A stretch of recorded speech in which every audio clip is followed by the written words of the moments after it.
হঠাৎ করে যে গরম পড়েছে, চলুন গরমে ঠান্ডা ঠান্ডা কিছু তৈরি করা যাক। তাই আপনাদের জন্য নিয়ে আসলাম ইউনিক একটা রেসিপি। আসসালামু আলাইকুম everyone, welcome to Papiya's kitchen. আজকে তৈরি করছি ড্রাগন মিল্ক পুডিং। এই পুডিংটা দেখতে মাশাআল্লাহ অনেক কিউট। এটা ডেজার্ট হিসেবে যে কোনো ওকেশনে ইজিলি তৈরি করে নিতে পারেন। তাহলে চলুন রেসিপিটা দেখে নিই।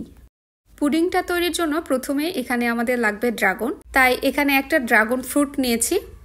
দেখতেই পাচ্ছেন মাশাআল্লাহ ভেতরে একদম চোখ ধাঁধানো কালার, দেখতে অনেকটা সুন্দর লাগছে। এবার এই ফ্রুটটা আমি 4 ভাগ করে কেটে নিচ্ছি। এই পুডিংটা তৈরির জন্য আমাদের একটা ড্রাগনই যথেষ্ট।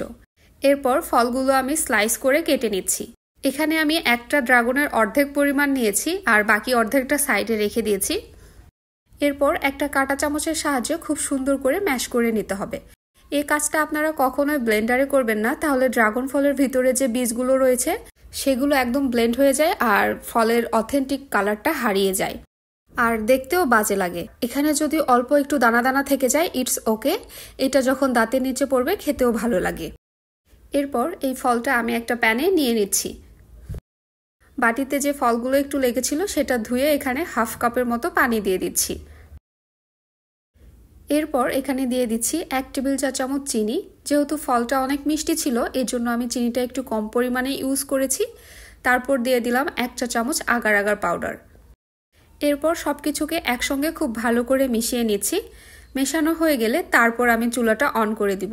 এর আগে চুলাটা অন করে দিতে যাবেন না, তাহলে কিন্তু আগার আগার পাউডার একদম দানা দানা হয়ে যাবে, ড্রাগন ফলের সঙ্গে মিশতে চাইবে না।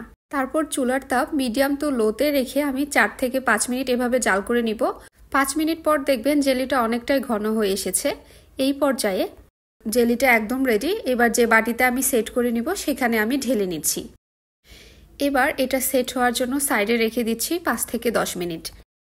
এবার আমরা মিল্ক জেলিটা তৈরি করে নিব। এজন্য একটা ফ্রাই প্যানে নিয়ে নিলাম 1/3 কাপ মিল্ক, দিয়ে দিচ্ছি 1 চা চামচ চিনি আর 1 চা চামচ আগার আগার পাউডার। সেম ওয়েতে সবকিছুকে একসঙ্গে মিশিয়ে নেওয়ার পর চুলাটা আমি জ্বালিয়ে দিচ্ছি।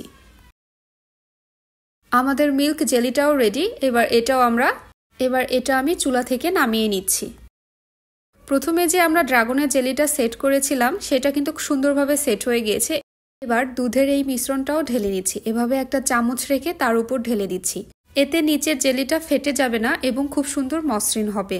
এ পর্যায়ে এটাও রেস্টে রাখছি সেট হওয়ার জন্য 10 মিনিট। সেম ওয়েতে আমি অর্ধেক পরিমাণ ড্রাগন ফ্রুটসের আবারও জেলি তৈরি করে নিয়েছি আর এটা হালকা গরম অবস্থায় এর উপর ঢেলে দিয়েছি। এবার এটা আমি নর্মাল তাপমাত্রায় ঠান্ডা হওয়ার পর ফ্রিজে সেট হওয়ার জন্য রেখে দিব 1 ঘন্টার জন্য। ফিরে আসলাম 1 ঘন্টা পর। দেখতেই পাচ্ছেন জেলিটা কত সুন্দরভাবে সেট হয়ে গিয়েছে। এভাবে বাটিটা উপর করলেও পড়ছে না। এবার পুডিংটা আমরা মোল্ড আউট করে নিচ্ছি। মাশাআল্লাহ কত সুন্দর লাগছে না দেখতে, মনে হচ্ছে যে এটা না খেয়ে সাজিয়েই রেখে দিই। কোনো প্রকার ফুড কালার ছাড়া একদম অথেন্টিক উপায়ে ড্রাগন ফ্রুটস দিয়ে এই পুডিংটা বাসায় তৈরি করে নিতে পারেন। এটা দেখতে যেমন সুন্দর, খেতেও মাশাআল্লাহ অনেক মজাদার ছিল। বাচ্চারা তো পছন্দ করবেই, সাথে বড়রাও। আর এই গরমে এই ঠান্ডা ঠান্ডা পুডিংটা খেলে কলিজা ঠান্ডা হয়ে যাবে। আশা করছি আমার আজকের এই ইউনিক রেসিপিটা আপনাদের অনেক ভালো লেগেছে। রেসিপি ভালো লাগলে ভিডিওতে অবশ্যই একটি লাইক দিবেন আর বেশি বেশি শেয়ার করবেন। আজ এখানেই বিদায় নিচ্ছি। সবাই ভালো থাকবেন। আল্লাহ হাফেজ।